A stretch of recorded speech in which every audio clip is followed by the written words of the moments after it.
Leur réunion tombe à point nommé. 27 ministres européens de l'agriculture réunis à Bruxelles pour préparer le très attendu dialogue stratégique sur l'avenir du secteur.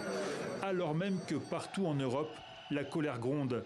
Après les Pays-Bas et l'Allemagne, éleveurs et cultivateurs en Pologne, en Autriche, en France et en Roumanie se rassemblent, manifestent et bloquent des routes.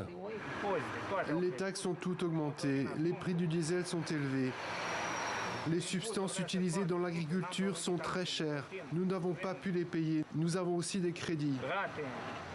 Coût du carburant, nouvelles normes, adaptation forcée au changement climatique, les revendications ne sont pas totalement les mêmes d'un pays à l'autre, mais toutes révèlent la même exaspération. Les agriculteurs se sont abandonnés. Ce sont les agriculteurs et agricultrices qui sont les premières victimes aujourd'hui d'un système qui les rend malades en les obligeant à utiliser des pesticides dangereux par la santé.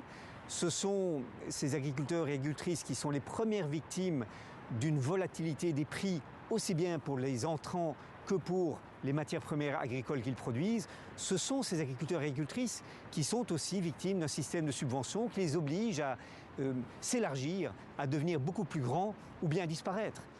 Autre sujet clivant, l'afflux dans l'UE de produits agricoles ukrainiens, céréales, sucre, volailles. Depuis la levée des droits de douane en 2022, les importations ont explosé.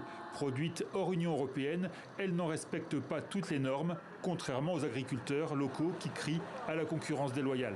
On a une souveraineté alimentaire qui est en perdition. Vous savez qu'un poulet sur deux provient de l'étranger. En viande bovine, vous savez qu'on est maintenant déficitaire. En lait, dans 3 ans, on sera importateur net de lait. Je ne sais pas si vous vous imaginez dans un pays comme la France.